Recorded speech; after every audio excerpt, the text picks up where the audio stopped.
Simon Cowell freezes after Filipino boy channels Elvis loudly crying face microphone must see AGT audition.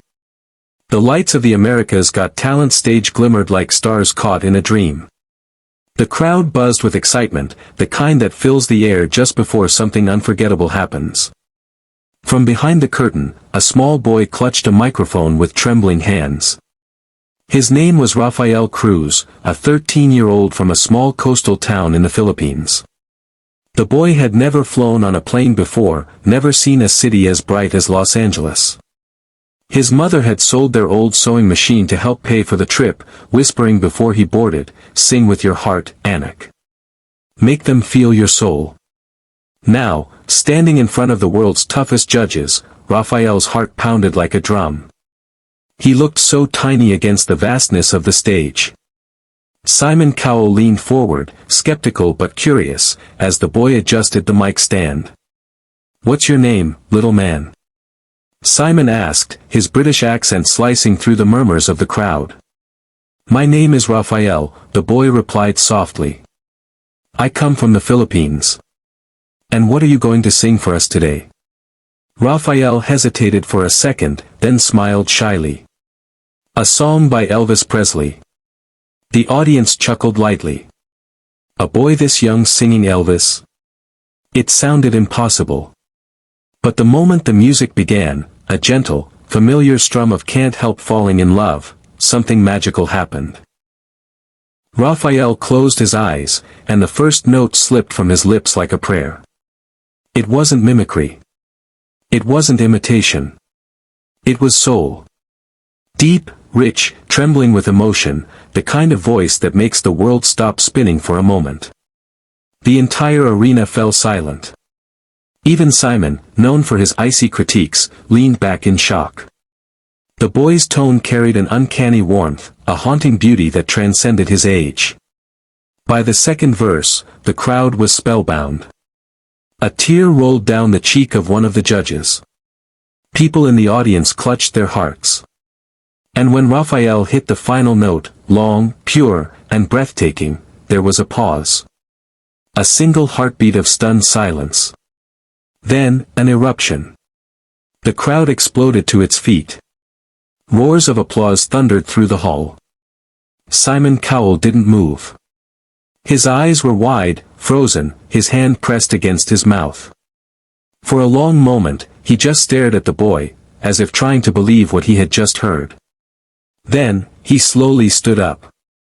"Rafael," Simon said softly, his voice breaking slightly, "I've been doing this show for years. And I don't think I've ever heard something that pure, that sincere." Rafael's eyes shimmered. "Thank you, sir," he whispered. But Simon wasn't finished. "Do you know what Elvis stood for?" he asked. Rafael nodded. He sang from his heart. "My grandfather used to play his songs when I was little. He said Elvis's music helped him forget the typhoons and hard days." The audience fell silent again. A few people wiped their eyes. Simon smiled faintly. "I think tonight, you just made the world forget their hard days too." Then, without hesitation, he slammed the golden buzzer.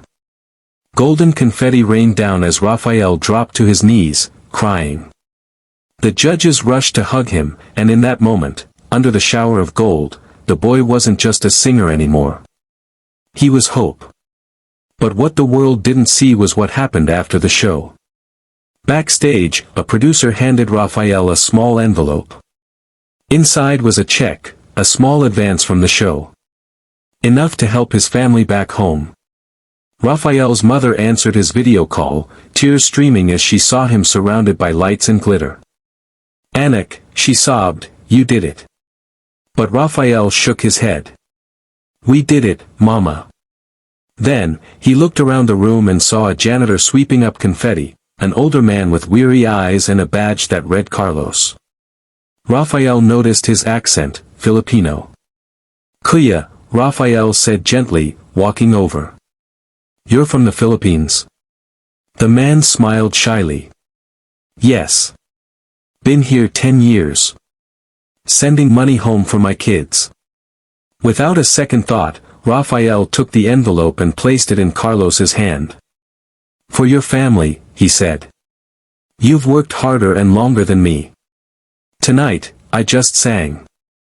But you've been singing your whole life, just in a different way." Carlos's lips trembled. I can't take this." "You must," Raphael insisted. "Because that's what my mama taught me, when God gives you light, you share it."